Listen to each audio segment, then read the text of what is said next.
Hello, everyone, and welcome to the Fangirl magazine Nosferatu 2024 review. I had been waiting for this movie for probably 2 years. As soon as I heard that Robert Eggers was going to be directing this, I was ecstatic. I got to interview him for Horror Hound magazine about this film, and was very excited, even more so after the interview when I discovered he was going all in on the occultism that was there in the original film with Max Schreck that Murnau did. And this movie did not disappoint at all. Relatively small budget for such a glorious looking film. It was only a $50 million budget. It has already garnered around 12 million. I have no doubt it's going to at least quadruple the amount of the budget, just because it was released on Christmas Day, and my theater was completely packed. And every other there were multiple showings, and they were all sold out. So the film is pretty straightforward. It follows the plot of the original Nosferatu pretty closely, but in this version, Ellen, who is played by Lily Rose Depp, who just goes all in and equally steals the show with her co-star Bill Skarsgård. She did all of her physical possession scenes herself.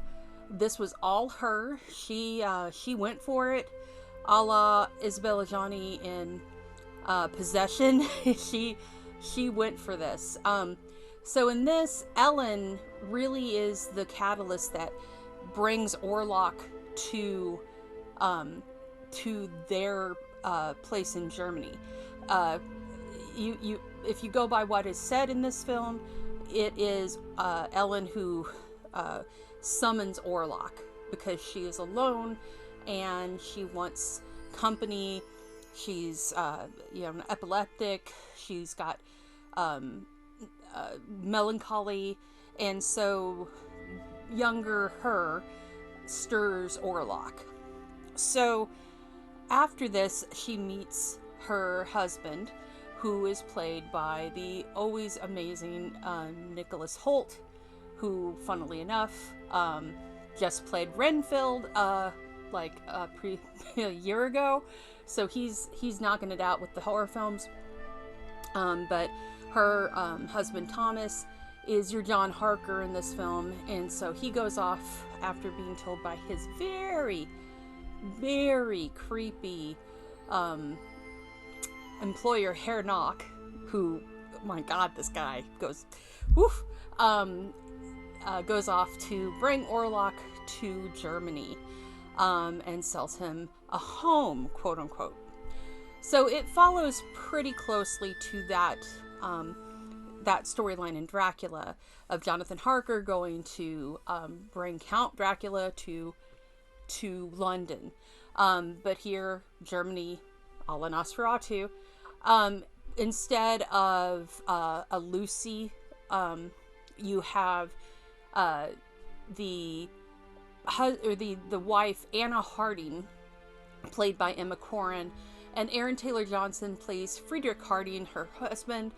He is your Arthur Holmwood type, kind of a amalgam of the three suitors of Lucy, but they're married here. And he and his wife are to take care of Ellen while Thomas is away. And as you can imagine, things do not go well for Thomas, and he meets Orlok, who is amazing. I was blown away by the transformation of Bill Skarsgård in this. His voice just digs into you. Just this guttural, deep, menacing voice. I love the design of him. He actually does resemble, in certain aspects, the actual Dracula. Not in the book so much, although there are those aspects, but you can tell that he was very much based off of a sort of Vlad the Impaler. He's huge, he's tall, he's menacing, he's got a mustache that I loved. He just was awe-inspiringly cool. Kudos to Bill Skarsgård and the team that created Orlok in this. He just, wow, amazing. Just, God, it was so neat. So, of course, you have to have your Van Helsing, and Willem Dafoe does not disappoint at all as Albin von Franz, who is the Van Helsing in this. Fantastic. Ralph Ineson is in this as your Dr. Seward type. Ineson had worked with Eggers on The Witch. He's fantastic in this. Just all of the casting in this was just top notch. I loved Eggers' story that he did for this film, what he brought to this, his own spin on it. There are little subtle things within it. Definitely gonna have to go back and see this at least twice more for reasons. But also things I picked up on because it's so gloriously beautiful of a movie. Just everything is beautiful. Eggers knows how to create a sense of dread. If you've seen The Witch, if you've seen The Lighthouse, just all of these and then the Northmen together add up to what Nosferatu is, which is this dark, gothic, occult-filled fairy tale of just gothic possession, lust, love, loss, all together. And he just makes every scene beautiful. The transitions are gorgeous. The sound in this, just, oh my god. Orlok is in every scene, even though he's not physically there. There is this sense of dread throughout the film. He's just contaminated everything. And it just is so neat to see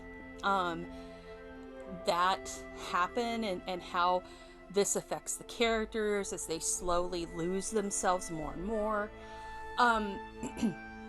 There's also the aspect of this that is Ellen and Orlok are infatuated with each other. There is a desire and an acceptance and a love in a way there. It's an obsession, of course. They both are in that. Thomas is sort of trapped by this, but it's also kind of, it's very fated in a way. There's a scene, and I caught this and now thinking more and more on it after seeing the film, and yes, this may be spoilers to those of you who've never seen Nosferatu, any of them, the Max Schreck version, the Klaus Kinski version, but it's a given that Ellen sacrifices herself to stop the plague and stop the monster. This is a new thing that I've never heard before, and Eggers is pretty smart for including this. It was very subtle, and if you weren't listening, you may not have caught it. While they're doing their examination of Ellen, they mention that she's got more than normal amounts of blood. Her menstruations are super heavy. She's just got a lot of blood in her. And this makes sense because the way she has to stop the monster is to keep him feeding from her all night. So how do you do that? Well, you can't run out of blood. So she is made to end him. And that is why he is enamored of her, in a way. She's his end. Something that if you see him, he has probably been waiting for a while. It's such a beautifully dark, gorgeous fairy tale, and it is my favorite movie of the year.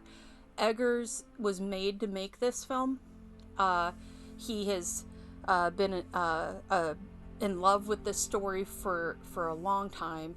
He did a stage version of it when he was in school that he wrote and directed. That was all in black and white with black and white makeup and the whole shebang. This was his lead. This was something that he's been leading up to, something he's always wanted to do, and he knocked it out of the park. The fact that this movie is a quarter or even a 1/5 of the budget of some of these films that have been released that don't look anywhere near as beautiful or have the amount of care and love into it that this does, and you can tell it, is amazing. I love this movie. If you're a horror fan, if you're a fairy tale fan, just a fan of film in general and the history of film, you owe it to yourself to go see Nosferatu. It's got so much going on. 2,000 some odd rats in one scene. They're real. Yeah, I can't say enough about it. Just bravo, Robert Eggers. You created my movie of the year. It took all year for me to finally get to it, but you did it. So again, go check out Nosferatu in theaters now. If you can find it, get that popcorn bucket that looks like a sarcophagus. It's worth it.